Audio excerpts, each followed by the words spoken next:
অনেকের মনে একটি কমন প্রশ্ন থাকে, আমার তো আগে সুগার অনেক বেশি ছিল, আমি খাবার দাবার মানার মাধ্যমে এবং ব্যায়ামের মাধ্যমে এখন আমার সুগার 5 or 6 হয়ে গেছে, তাহলে তো আমার তো মনে হয় ডায়াবেটিস নেই। এ সম্পর্কে আমি কিছু ধারণা দেব।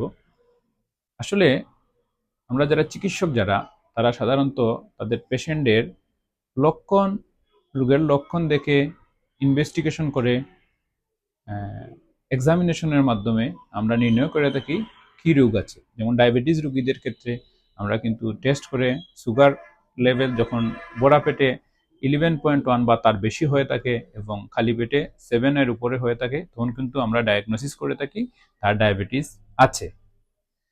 তখন আমরা কিন্তু ফার্স্টে আমরা চিকিৎসা হিসেবে দেই খাবার দাবার মেনে চলবেন এবং রেগুলার ব্যায়াম করবেন। তারপর প্রয়োজন হলে আমরা কিন্তু ট্যাবলেট বা প্রয়োজনে কিন্তু ইনসুলিনও দিয়ে থাকি।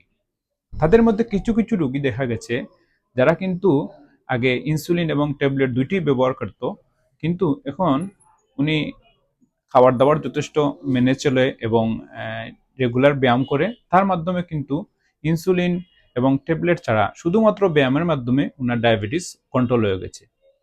তাদের মধ্যে কিছু কিছু রোগী ভাবে যে আমার তো সুগার এখন 5 or 6 থাকে, তাহলে হয়তো আমার ডায়াবেটিস নেই। আসলে কিন্তু আপনাদের ধারণাটা সম্পূর্ণ ভুল।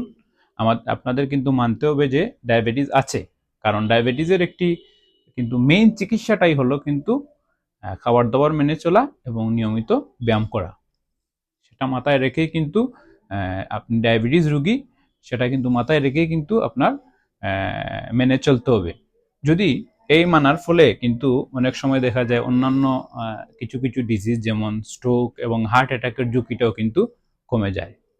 কিছু কিছু পেশেন্ট দেখা গেছে যে যখন ভাবে যে আমার তো আর এখন ডায়াবেটিস নেই, তখন থেকে কিন্তু কি করে, আমার কোনো ওষুধও লাগবে না, ইনসুলিনও লাগবে না, তখন কিন্তু একদম স্বাভাবিক জীবনযাপন শুরু করে, তখন ব্যায়াম ট্যায়াম বন্ধ করে দেয়। সাডেনলি একদিন হঠাৎ করে দেখা গেছে ওই পেশেন্টটি অসুস্থ হয়ে গেল এবং সুগার লেভেল 20 or 30 পাওয়া গেল।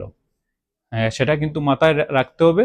সো নিয়মিত ব্যায়াম করতে হবে, খাবার দাবার মেনে চলেই কিন্তু এজ এ ডায়াবেটিস পেশেন্ট হিসাবে আপনি ডায়াবেটিস পেশেন্ট সেটা মেনেই কিন্তু আপনার চলতে হবে। তবেই কেবল সুস্থ জীবনযাপন করা সম্ভব। ভালো থাকবেন সবাই। ধন্যবাদ সবাইকে।